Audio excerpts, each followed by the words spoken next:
Alright, everybody, what is going on? Welcome back to another episode of Overwatch Weekly. Actually, quite a bit of stuff to talk about this week, so I wanted to just jump right into it. But just one quick little thing. I keep mentioning it at the end of videos and not at the beginning of videos, but I do want to get an update at some point this weekend out. But just so I make sure I mention it at the beginning of a video, I do have, at least temporarily, a new Twitter account. It is linked in the description down below if you want to check that out. And then I'm going to try to do a video talking about some stuff coming out probably Saturday, maybe Friday, but we'll see what happens. But I have a couple things I want to talk about, so that'll be this weekend. That's not as big of a deal. Let's talk about Overwatch Weekly. That's what we're here for. We're talking about the news of Overwatch. So we're going to talk about the first thing here, which I mentioned last week that we were going to get a reveal for the BlizzCon 2018 event, and what unique things come with it, and the virtual ticket. Obviously, if you have the virtual ticket, you have access to all of the things now, including the Overwatch Legendary Skin, which got leaked before the reveal, but I didn't want to talk about it in case you didn't know. But it is the Demon Hunter Sombra skin. It is a beautiful, beautiful skin. It's awesome. I'll try to put a little clip in the video, but it's awesome. I love the skin.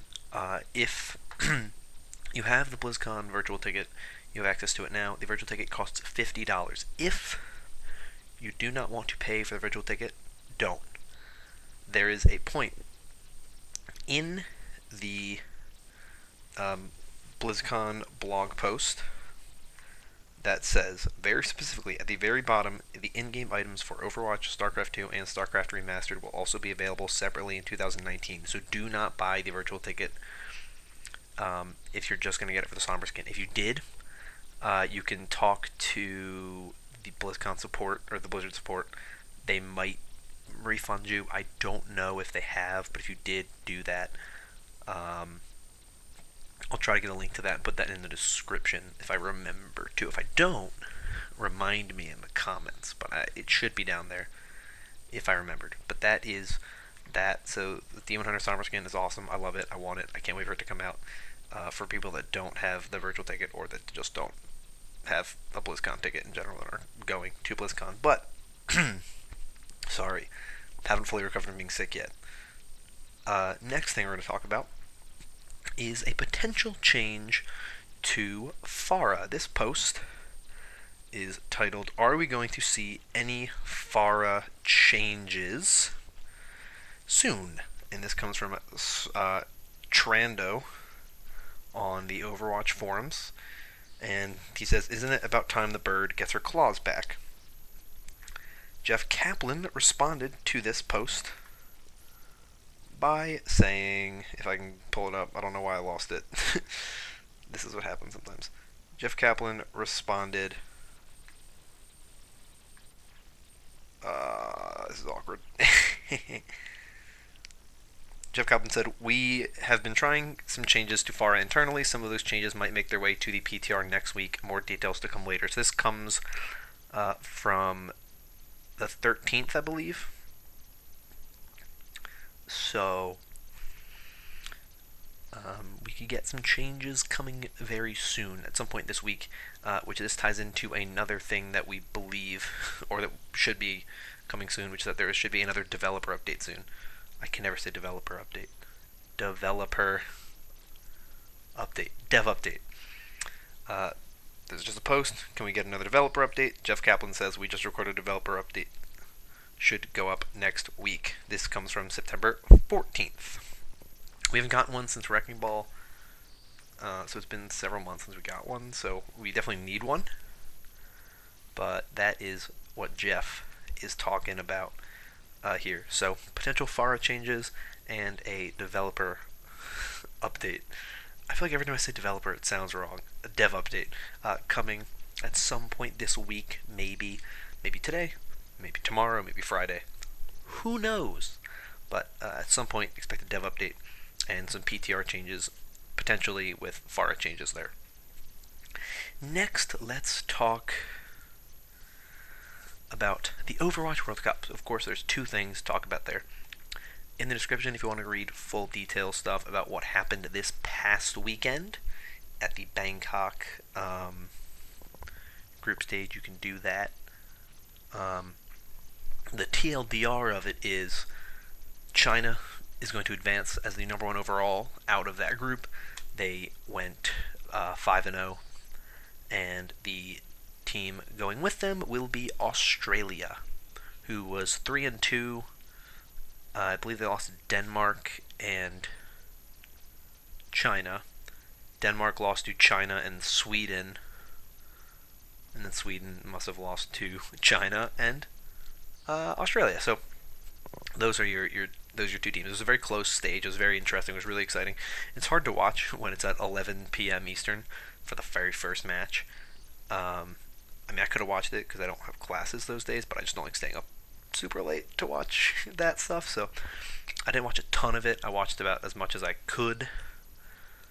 But those are the teams that moved on. So we'll be seeing China and Australia at BlizzCon in November. That leaves 2 spots open.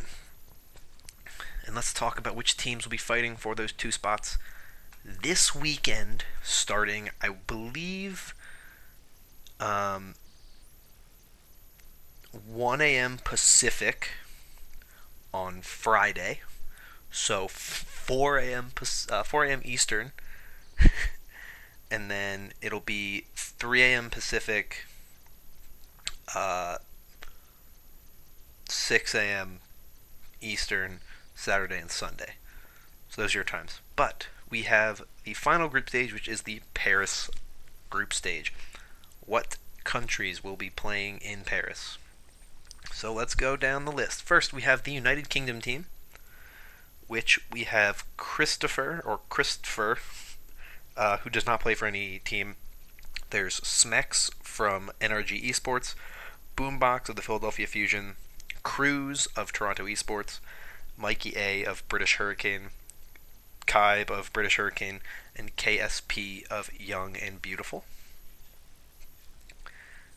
We have Germany with Crinks, or CRNKZ, don't know how to pronounce that, Immortal, Kodak, and Meat, who none of them play for a team. There's Nash, who plays for British Hurricane, Progi, and Massey, who is their substitute. The sub for the UK was KSP.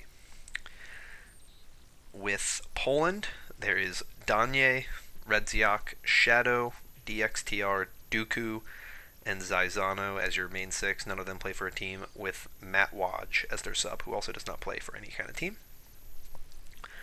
For the Netherlands, there's Crusade for British Hurricane, Visility, Jonah, Sab, and Korn, who do not play for any team, Brucin, who plays for 1 point, and the sub is Dante, not the Dante in the Overwatch League, just Dante. Then we have Italy, which has Bims, Carnifex, and Nisa, who do not play for any team. There is Midna of We Have Org, and then you have Dragon Eddie and Hear the Beat, who do not play for any team either, and their sub is Luft. Then we have Team France, who I think is the favorite of this group. You have Soon of the LA Valiant, Unco of the Dallas Fuel, AKM of the Dallas Fuel, Poco of the Philadelphia Fusion, Wins, and Ben Best, who do not play for any team, and their sub is Nico GDH of Eagle Gaming. So that is your 6 countries competing. Your talent team, if you are curious, is going to be Soe. I can't pronounce her last name, so I don't even try. Gschwindpensky. But you have Soe, you have Malik Forte, you have Leg Day, Jaws, Dezichu, Trid, ZP, and Jake. So those are your talent team people, and that is your group for Paris. I'll give my wild guess. I think Paris will advance. I think they are France. Paris will advance. France will advance. I think they're a pretty solid team. In terms of the other team that will advance, I have no idea, but I'm just going to guess the UK, because they have a lot of players and contenders. and they have one player in the Overwatch League. Most of the other teams are rocking with people who are not in any kind of organized team. So that's why that is why I put more into the UK than any other team. I'm so sorry for how awful I sound. I'll try to wrap this video up pretty quickly, but there's only one final thing to talk about, and it is an Overwatch League signing. Now, typically, I want to try to avoid talking about these specifically. There's a link in the description, of course, to the Overwatch League website's page that talks about signings, so if there's any that you missed from this past week, they're all there. Also, you could just check reddit.com/r/Overwatch League. They always do stuff there, and you'll see anything that really goes on there. But because this one, to me, is the biggest one yet this off-season, and I think it's important to talk about it. It has to do with one of the teams that is new. It is the Washington, D.C. team. They have their head coach and their first player. And their head coach is Wizard Hyung, and their first player is Giannis, both formerly of the New York Excelsior, which says a lot, of course. New York Excelsior was the best team in the league last season by record going into the playoffs. Obviously, they did not win the whole thing. They didn't even make grand finals, but they went into the whole thing, best record, and they were a dominant force for most of the season, and I think a lot of that is attributed to Wizard Hyung. Then you have Giannis, who is a fantastic tank player. Maybe not meshing with the teammates. I think the playstyle he plays with is a little bit different than what the team wanted. But you have two people who know how they play, and I think this is going to create a very, very powerful team. I know there were reports that they were talking with Arc, of course, the Mercy or support player for the New York Excelsior, so be on the lookout for this DC team. I think this DC team, don't be surprised if they're a playoff team, if they're a finalist, or if they're just a championship contender throughout the season. If they win a stage final, don't be surprised. I think they could be the best expansion team, and all they've announced is a head coach and a player.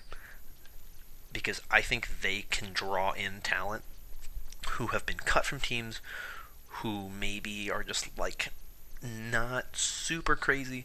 You know, maybe someone on New York Excelsior, or maybe they sign Nanohana, right? And you have someone like Pine who's like, I don't see myself playing much anymore.